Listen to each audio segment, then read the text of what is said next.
It's a weird deal with UFC because I think people feel like this is, it's blown up and it's a nationwide and worldwide deal. But in a lot of ways, before the last couple of years, it was really more of a Midwest and especially West Coast sport, and you guys were kind of not covered and unfound on the East Coast.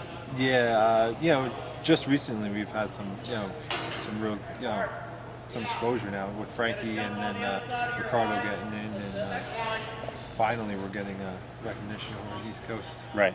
Now, we should tell the story that that doesn't mean you always get recognition. You were telling us off camera that the the fight against Matt Horwich turned out to be kind of a weird deal because you guys battled this intense fight, and then you saw him after the fight, and it was a little humbling. You had no idea who you were. Yeah, no. It was a real tough fight. I was 15 minutes of war. I mean, I was in his face for 15 minutes. After the fight, I went up to him. We were up in the, up in the concession stand. I went up to him and said, "Great fight, Matt. It was, it's honor fighting you." And and I left it at that. I walked away, and 2 minutes later, he came over. He was like, "I'm sorry, I had no idea who you were. I didn't recognize you. I had a bloody nose. My eye was all screwed up, and it's like I was in your face for 15 minutes. And how could you? I mean, we had a stare off. We had all that stuff, and he didn't recognize me. But the kid's a great kid. He's real nice. I like him a lot. So it's a funny story. Nice, but strange. I will say that. One of the more odd, extremely focused guys. I'm not mocking on him. I've never seen anyone like him. He's a unique dude. Yeah, I hear he's very dedicated in the gym. Yeah. The kid just nonstop training. He loves to go different places and train. So, what do you think of 185 right now? Because it's kind of an open division behind Anderson Silva. They're clearly looking for contenders. So, where do you think you are, and what do you think of the rest of the division behind Anderson? I think the 85 is an extremely tough weight class. You got some great fighters in there. I don't know where I fall in the weight class. I really don't. I think I'm up there, but I don't know if I'm up in the top echelon. I don't know where after this fight.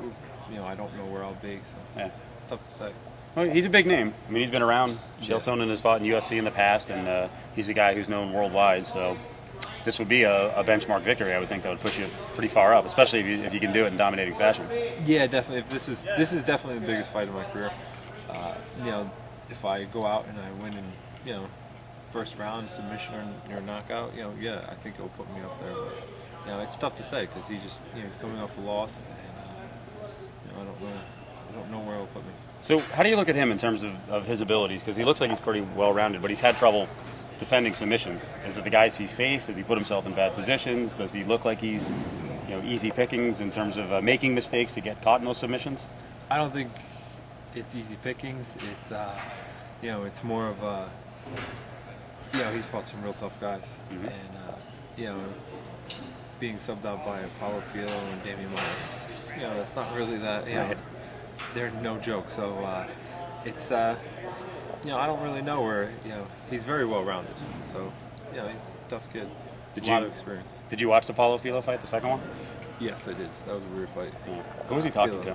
I have no idea. Somebody over there. And Sonnen was in front of him. He was talking to somebody over there. I was gonna say Matt Horwich is a little weird, but I've never seen a fighter. For people who didn't see the Paulo Filo Sonnen fight too, Filo just started staring off to the side of the cage and talking to an imaginary person. That's got to be a little off-putting as you're trying to fight him. Do you want to hit the guy? He looks like he's having a freaking mental episode in the ring. Yeah, I don't know. I mean, the guy's looking over. I personally would punch him in the face, but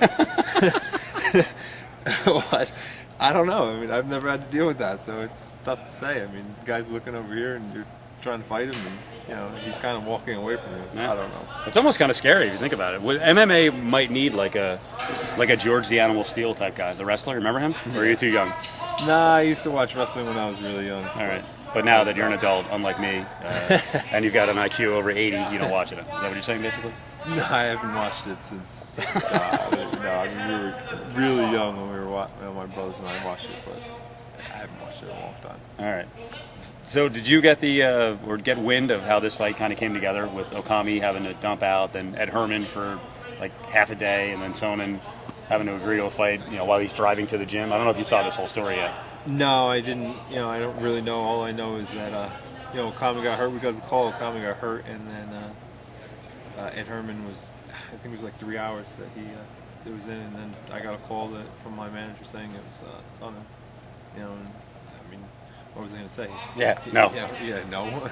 I want to fight, so it doesn't really matter who I fight. Yeah, you guys don't seem to care, you or your brother. It's like if we get called on, a month's notice.